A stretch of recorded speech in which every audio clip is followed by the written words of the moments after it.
اعوذ باللہ من الشیطان الرجیم، بسم اللہ الرحمن الرحیم۔ نجس کپڑے کو کس طرح سے پاک کیا جائے؟ بہت ہی اہم سوال اور عموماً پیش آنے والا سوال، اور ایک ایسی چیز کہ جس کے بارے میں دقت کرنا ضروری ہے۔ کیوں؟ اس وجہ سے کہ اگر کپڑے پاک نہیں ہوں گے تو اس صورت میں نماز بھی درست نہیں ہوگی۔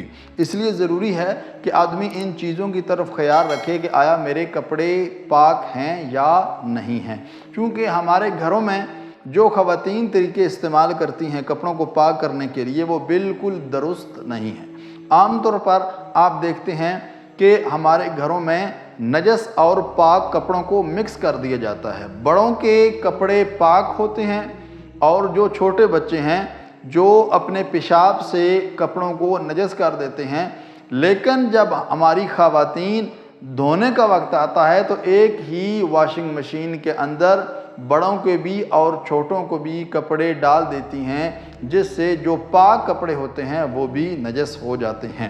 اس لیے ضروری ہے کہ اس چیز کا خیال رکھا جائے کہ جو نجس کپڑے ہیں ان کو الگ سے پاک کیا جائے۔ اس چیز کی طرف توجہ کرنا ضروری ہے۔ ہمارے ہاں جو غلط طریقے استعمال کیے جاتے ہیں کپڑوں کو پاک کرنے کے، ان میں سے دوسرا یہ ہے کہ بعض خواتین کپڑے کو کلمہ پڑھاتی ہیں اور ساتھ اس کو پاک کرتی ہیں، ساتھ دھو رہی ہیں اور ساتھ کلمہ پڑھ رہی ہیں، لا الہ الا اللہ۔ تو یاد رکھیے کہ ایک انسان جو مسلمان نہیں ہے، کافر ہے، وہ کلمہ پڑھ لینے سے مسلمان تو ہو سکتا ہے، لیکن ایک نجس کپڑا وہ کلمہ پڑھنے سے پاک نہیں ہو سکتا۔ اس سے پہلے کہ ہم آپ کو پریکٹیکل طور پر دکھائیں کہ آپ نے نجس کپڑے کو کس طرح سے پاک کرنا ہے، اس سے پہلے ایک دو باتیں جو سمجھنا ضروری ہیں وہ یہ ہیں کہ اگر کپڑا پیشاب سے نجس ہو جاتا ہے تو اس کا حکم اور ہے۔ اگر پیشاب کے علاوہ کسی اور چیز سے، مثلا منی سے، خون سے، کسی اور چیز سے نجس ہوتا ہے تو اس کا پاک کرنے کا حکم اور ہے۔ ہم پہلے پیشاب کے حوالے سے بیان کرتے ہیں کہ اگر کپڑا پیشاب سے نجس ہو جائے تو آپ نے اس کو کس طرح سے پاک کرنا ہے۔ اگر آپ جاری پانی میں اس کو پاک کر رہے ہیں تو نجاست کو دور کرنے کے بعد فقط ایک دفعہ اس کے اوپر آپ پانی ڈال دیں، کپڑا پاک ہو جائے گا۔ لیکن اگر آپ قلیل پانی سے، جو لوٹے کا پانی ہے، جو کسی اور برتن کے اندر ہوتا ہے، کم پانی ہوتا ہے، اس کو قلیل پانی کہا جاتا ہے، اس سے اگر آپ پاک کرنا چاہتے ہیں تو نجاست دور کرنے کے بعد آپ نے 2 دفعہ کپڑے کو دھونا ہے اور ساتھ نچوڑنا بھی ضروری ہے۔ یہ پیشاب کا حکم ہے۔ لیکن اگر کپڑا پیشاب کے علاوہ کسی اور چیز سے، مثلا خون سے یا منی سے، کسی اور نجاست سے نجس ہو گیا ہے تو اس صورت میں یہ ہے کہ ایک دفعہ ہی آپ نے اس کو دھونا ہے، کپڑا پاک ہو جائے گا، لیکن نجاست کو دور کرنے کے بعد۔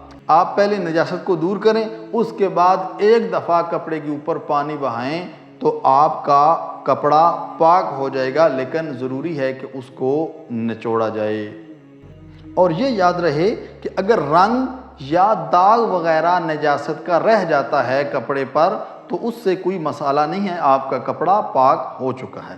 یا آپ کپڑے کو پاک کر چکے ہیں اور اس کے بعد دیکھتے ہیں کہ کپڑے کے اوپر صرف کا نشان موجود ہے یا صابن وہ موجود ہے تو اس سے بھی کپڑا جو ہے اس کا مسئلہ نہیں بنتا، کپڑا پاک ہو چکا ہے۔ اور یہ بھی خیال رہے کہ کپڑے کو پاک کرنے کے بعد اگر رنگ یا کوئی داغ وغیرہ نجاست کا وہ کپڑے کے اوپر باقی رہ جاتا ہے تو اس سے بھی کوئی مسئلہ نہیں ہے، آپ کا کپڑا پاک ہو چکا ہے۔ تو آئیے پریکٹیکل طور پر دیکھتے ہیں کہ ایک کپڑے کو جو پیشاب کے ساتھ نجس ہو جائے اس کو پاک کرنے کا طریقہ کیا ہے، اور جو کپڑا پیشاب کے علاوہ کسی اور چیز سے نجس ہو جائے اس کو پاک کرنے کا طریقہ کیا ہے۔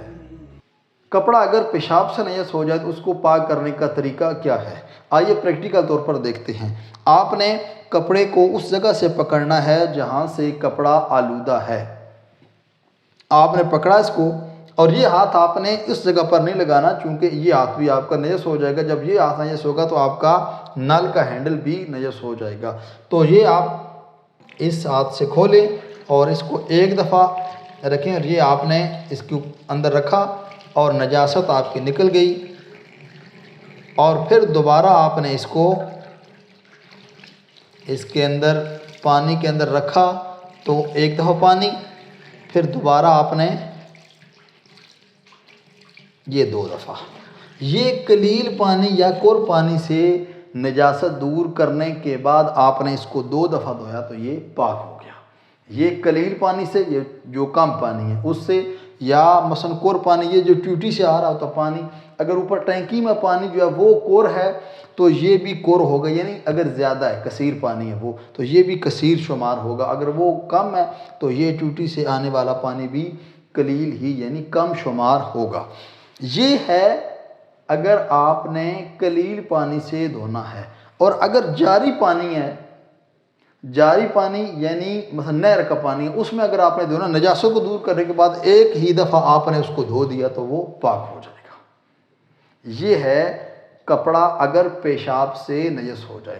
اگر پیشاب کے علاوہ کسی اور چیز سے مثلا نجس ہو جائے، منی سے یا خون سے، تو اس کو بھی پاک کرنے کا یہ طریقہ ہے کہ آپ نے پہلے نجاست والی جگہ کو پکڑنا ہے، پکڑ کر آپ نے نل کھولنا ہے اور اس نجاست کو نکالنا ہے۔ یہ نجاست آپ نے نکالی، ساتھ نچوڑنا بھی ضروری ہے۔ یہ نجاست آپ نے نکال لی اور پھر دوبارہ آپ نے رکھا نل کے نیچے اس کو، تو پانی تمام جگہ پر پہنچ گیا، آپ نے نچوڑ لیا، تو یہ آپ کا کپڑا پاک ہو جائے گا۔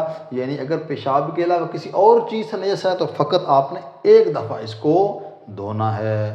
والسلام علیکم ورحمۃ اللہ وبرکاتہ۔